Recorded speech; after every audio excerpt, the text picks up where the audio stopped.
मित्रांनो, माझं नाव यश. मी आता तुम्हाला ससा आणि कासवची गोष्ट सांगणार आहोत. एकदा एका जंगलात एक ससा आणि कासव राहायचा आणि तो दोघंही खूप चांगले मित्र होते. पण सस्याला त्याच्या स्पीडवर गर्व होता. म्हणून कासव खूप शांत स्वभावाचा होता. पण एकदा त्यांच्या दोघांमध्ये बहस झाली आणि ते म्हणाला, मी तुझ्यापेक्षा फास्ट आहो आणि मी तुझ्या संग नाही का रेस लावणार.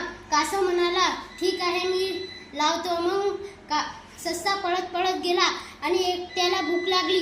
मग ते एका बगीच्यामध्ये थांबला आणि तिथे गाजर खाऊ लागला. गाजर खाणे, पाणी पिले आणि एक झाडाखाली झोपला. आणि मग ते म्हणाला होतं की आता तर कासव खूप दूर आहे, मी आता इथंच झोपतो. मग नाही का ते तिथं झोपून गेला. मग कासव आपल्या मेहनतीने ते चालू लागला आणि ते तिथं जाऊन पोचला. आणि ससा उठला आणि ते पळत पळत गेला आणि ते पाहायला लागला की तिथे तर ते कासव पहिल्यानं आले आहे. म्हणून दोस्तांनो, जे आपल्या जवळ आहे त्याच्यातच खुश राहायचं. आपल्यात ज्यादा ताकद आहे म्हणून दुसऱ्याची बरोबरी करायची नाही. आपल्यावर गर्व आले की आपली पण शक्ती आपल्याला व्यस्त जाऊ शकते.